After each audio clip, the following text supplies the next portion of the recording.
Oh, hi. It's Mr. Wells. We are going to be reading from Murder on the Orient Express by Agatha Christie.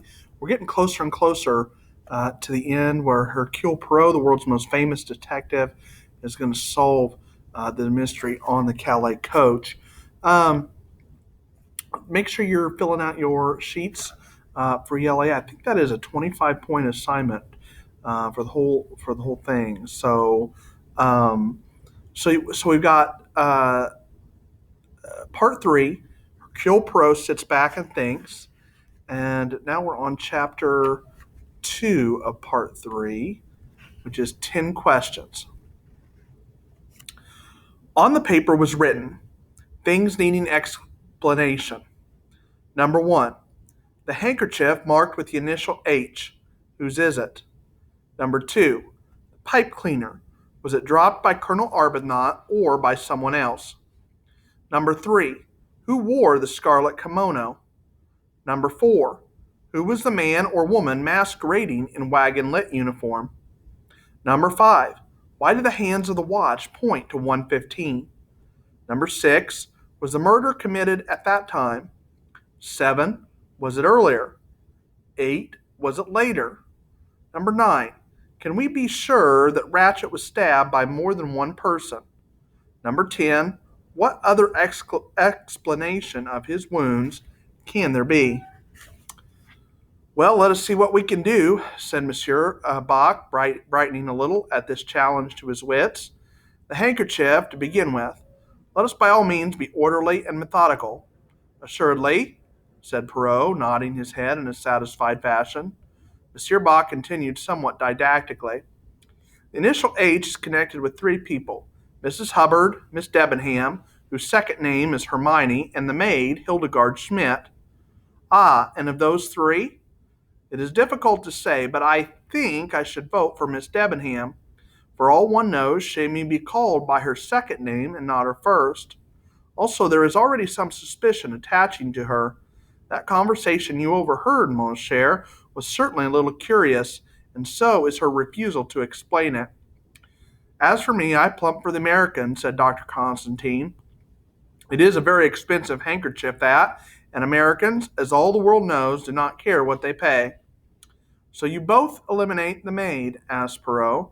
Yes, as she herself said, is the handkerchief of a member of the upper classes. And the second question, the pipe cleaner? Did Colonel Arbuthnot drop it, or somebody else? That is more difficult. The English, they do not stab. You are right there. I incline to the view that someone else dropped the pipe cleaner, and did so to incriminate the long-legged Englishman. As you said, Monsieur Poirot, put in the doctor, two clues is much too careless. I agree with Monsieur Bach. The handkerchief was a genuine oversight, hence none of them women will admit that it is hers. The pipe cleaner is a faked clue. In support of that theory, you notice that Colonel Arbuthnot shows no embarrassment and admits freely to smoking a pipe and using that type of cleaner. You reason well, said Poirot. Question number three. Who wore the scarlet kimono? Went on Monsieur Bach. As to that, I will confess I have not the slightest idea. Have you any views on the subject, Dr. Constantine? None. Then we confess ourselves beaten there. The next question has, at any rate, possibilities. Who was the man or the woman masquerading in wagon lit uniform? Well, one can list with certainty a number of people that it could not have been. Hardman, Colonel Arbuthnot, Foscarelli, Count Andrani, and Hector McQueen are all too tall. Mrs. Hubbard, Hildegard Schmidt, and Greta Olson are too broad. That leaves the valet, Miss Debenham. Ava Smith to the middle school office. That leaves the valet, Miss Debenham, Princess Dragomirov, and Countess Andrani, and none of them sounds likely. Greta Olson in one case and Antonio Foscarelli in the other both swear that Miss Debenham and the valet never left their compartments. Excuse me. Hildegard Schmidt swears that the princess was in hers, and Count Andrani has told us that his wife took a sleeping draught. Therefore, it seems impossible that it can be anybody, which is absurd. As our old friend Euclid says, murmured Poirot. It must be one of those four, said Dr. Constantine, unless it's someone from outside who has found a hiding place, and that we agreed was impossible. Monsieur Bach had passed on to the next question on the list. Number 5. Why do the hands of the broken watch point to 1:15? I can see two explanations of that. Either it was done by the murderer to establish an alibi, and afterwards, when he meant to leave the compartment, he was prevented by hearing people moving about, or else, wait, I have an idea coming. The other two waited respectfully while Monsieur Bach struggled in mental agony. I have it, he said at last. It was not the wagon lit murderer who tampered with the watch. It was the person we have called the second murderer, the left-handed person. In other words, the woman in the scarlet kimono. She arrives later and moves back the hands of the watch in order to make an alibi for herself. Bravo, said Dr. Constantine. It is well imagined that. In fact, said Perrault, she stabbed him in the dark, not realizing that he was dead already, but somehow deduced that he had a watch in his pajama pocket, took it out, put back the hand blindly, and gave it the requisite dent. Monsieur Bach looked at him coldly. Have you anything better to suggest yourself? He asked. At the moment, no, admitted Perrault. All the same, he went on, I do not think you have either of you appreciated the most interesting point about that watch. Does number 6 deal with it? Asked the doctor. To that question, was the murder committed at that time, 1:15? I answer no. I agree, said Monsieur Bach. Was it earlier? Is the next question. I say yes. You too, doctor? The doctor nodded. Yes, but the question, was it later, can also be answered in the affirmative. I agree with your theory, Monsieur Bach, and so, I think, does Monsieur Perrault, although he does not wish to commit himself. The first murderer came earlier than 1:15, but the second murderer came after 1:15. And regards the question of left-handedness, ought we not to take steps to ascertain which of the passengers is left-handed? I have not completely neglected that point, said Perrault. You may have noticed that I made each passenger write either a signature or an address. That is not conclusive because some people do certain actions with the right hand and others with the left. Some write right-handed but play golf left-handed. Still, it is something.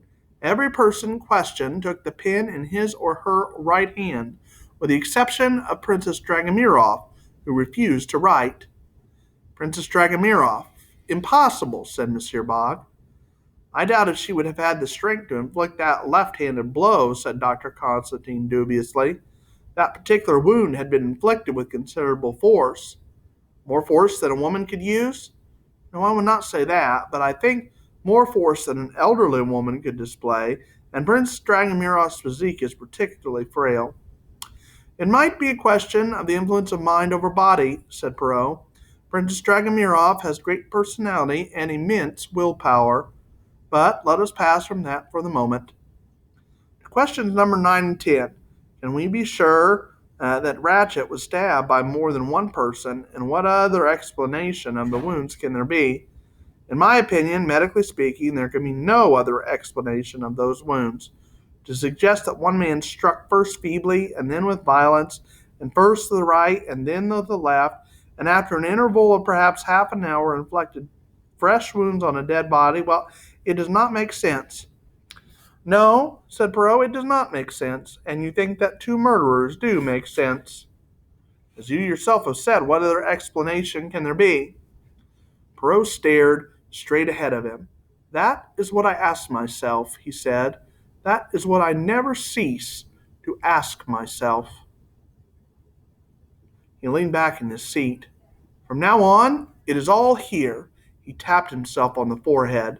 We have thrashed it all out. Facts are all in front of us, neatly arranged with order and method. Passengers have sat here, one by one, giving their evidence. We know all that can be known from outside. He gave Monsieur Bach an affectionate smile. It has been a little joke between us, has it not, this business of sitting back and thinking out the truth? Well, I am about to put my theory into practice here before your eyes. You too must do the same. Let us all three close our eyes and think. One or more passengers killed Ratchet. Which of them? All right. We'll read chapter 3 next time. Make sure you hit like, subscribe, enable your notifications so you can see all my great ELA videos. And remember, here in Mr. Wells' class, it's always a great day for ELA.